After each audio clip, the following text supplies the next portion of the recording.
Okay, I'm actually doing this at nutrition before third period walks in. What? See, this is how quick I can go. All right, this is chapter 17, section 4, The Cold War Divides the World.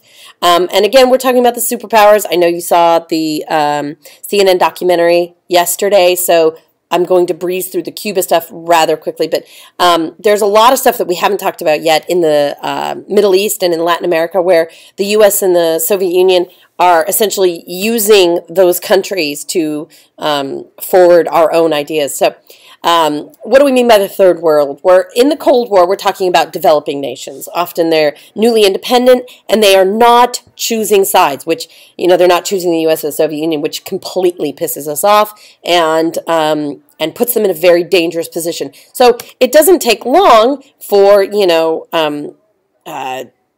some of them to gather together to, you know, form a union together so that we don't force them to do something they don't want to do.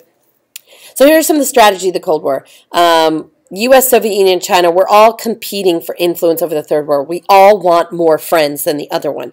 We're going to back revolutions. We're going to give money. We're going to send troops. We're going to give advisors. We're going to do whatever we can to make sure that you like us better than you like the Soviet Union. And again, if you're one of those non-aligned nations, like, say, India, you want to avoid involvement in the Cold War. And in 1995, it's actually Indonesia who hosts any Asian country, any African, and any other country that wants to remain neutral, that doesn't want to take part in our drama. They become known as the non-aligned nations, and they try desperately to remain independent in the Cold War. Now, in Latin America, as you remember from the video yesterday, we talk about Cuba first.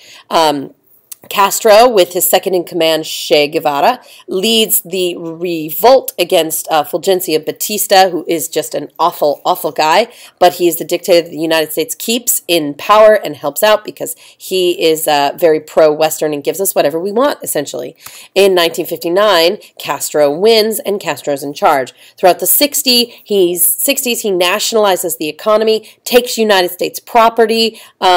We talked about yesterday infrastructure, how 99% of the infrastructure of Cuba was owned by the United States. That's ridiculous. You cannot have a foreign country or a foreign company controlling most of your country. That is bad. And as you remember from the video, our response to that was to slash our imports of Cuban sugar, which is one of their main economic their main economic export, and they have to turn to the USSR for support and for help.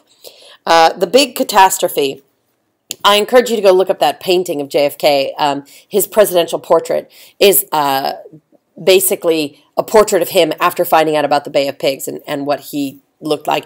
But in 1961, Castro defeats the United States-trained Cuban exiles at the Bay of Pigs, which you saw before. We notice, we do a flyover with the U-2 that they shoot down, but we notice that there are Soviet missiles in Cuba. We confront them in the UN, blah, blah, blah, blah, blah. It's very tense. It looks like 13 days that we're going to blow up the world. And then eventually the U.S. says, we promise not to invade Cuba, and the Soviets withdraw their missiles. And the Cuban economy is basically left in the toilet, and they are dependent on Soviet support forever. Take a look at this. These are the sites that they had. And remember, the only city that would be safe was Seattle. Let's go to Nicaragua. In Nicaragua, things are going to get very confusing on this. I'm going to be posting some more places that you can go and look and find out more information on this. But in Nicaragua, you have Anastasio Somoza, and he is the dictator. And again, he is not good. He is not a nice fellow, and we support him because, you know, he promises that he's not going to be communist and he's going to suppress communism. Well, the guy who leads the rebellion against him, because there's always someone who's going to rebel against an evil dictator, is a guy named Daniel Ortega. And the rebels that he leads are called the Sandinistas, and they eventually take power in Nicaragua. Now, in the beginning, the U.S. and the Soviet Union are both sort of, you know, trying to do the, hey, what's up there? Hey, Sandinistas. How you doing? Okay, that kind of thing of, you know, come to my side. No, come to my side. No, be my friend. And then when the Sandinistas aid communist rebels in El Salvador, the U.S. freaks out. And so we find a bunch of people within Nicaragua who are anti-communist, and they call themselves the Contras, and we send them into El Salvador. Okay, so now you have Nicaraguan anti-communists going into El Salvador to fight the communists there. And we're supporting all of it. In 1990, by the way, Nicaragua holds their first free elections, and the Sandinistas lose. That's blank. That's weird. Let's go to the Middle East. Religious and secular values clash in Iran. Take a look off to the side there, and you can see that is the Shah of Iran, and Shah is basically king, and you can tell he's the king. He is the king of Iran. Iran is filthy rich in oil, and the Shah embraces Western governments. He gives us a sweet deal on oil, and we use a lot of it, more than almost anyone else in the world. The Iranian nationalists are upset at this because although, the Shah is getting rich, they are not. So they, take a look at Cuba's revolution and think, well, hey, we can do this. And so they try to seize the government and nationalize some of the oil companies there. One of them is the British Oil Company, which is a leftover from the Anglo-Iranian Oil Company, or the Anglo-Persian Oil Company, which is today known as BP. The U.S. is like, oh no, if the Shah isn't there, they're probably going to stop giving us our sweet deal on oil. So we go in and we help restore the Shah to power. There is also the concern that if we're not there and the Shah who likes us isn't there, maybe the Soviet Union will be there. We don't want that. So we support a government that's not based on religion, and so does the Shah. And in fact, that picture off to the side looks like it could be the U.S. in the late 60s, early 70s, but it's not. It's Tehran. The popular saying at the time was that miniskirts were shorter in Tehran than they were in London.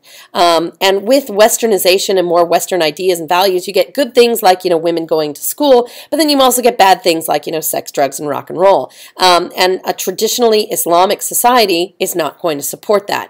And the more that the Shah brought those things in, more Western influences in, go away, person at the door. The more the Shah brought those Western influences in, the more the traditional Islamic society got angry. So they look to a leader and a traditional Muslim cleric, a guy named Khomeini, the Ayatollah Khomeini. And in 1978, he sparks riots in Iran, and the Shah has to flee. Takes his family, they go to London. I think the Queen is still alive. The Khomeini and his Islamic revolutionaries bust into the U.S. embassy, and they take Americans hostage in Tehran. And this increases their tensions with Iraq, their neighbor. They have some religious differences, and they're not very happy. And they fight an 8-year war back and forth. And during this time, this is pretty dirty, the U.S. aids both sides. Okay. Again, we're trying to look at see who's going to be most beneficial to us, who's going to give us the sweetest deal on oil, because Americans love a road trip in a big giant car.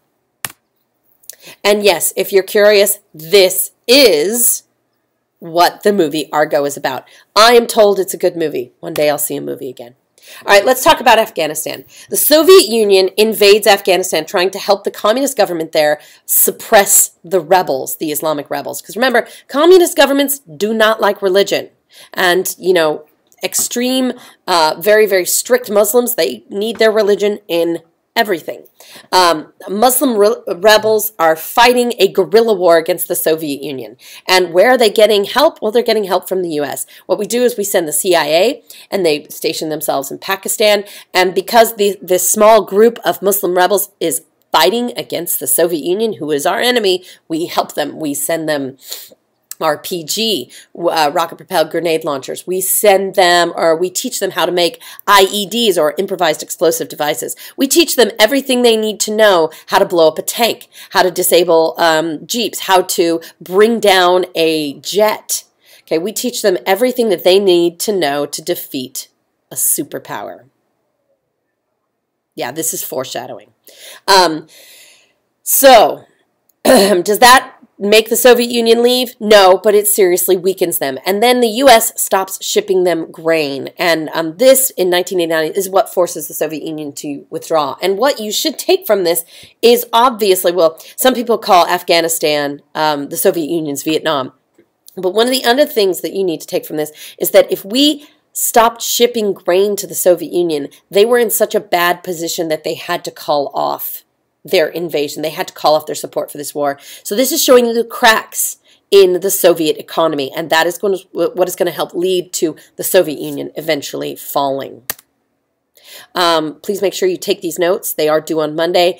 Over the weekend, I will be adding more little videos onto the playlist in addition to this, which should help you help make some of these things more clear, like the Iran hostage crisis and the war between Iran and Iraq. Oops, period 3 is coming.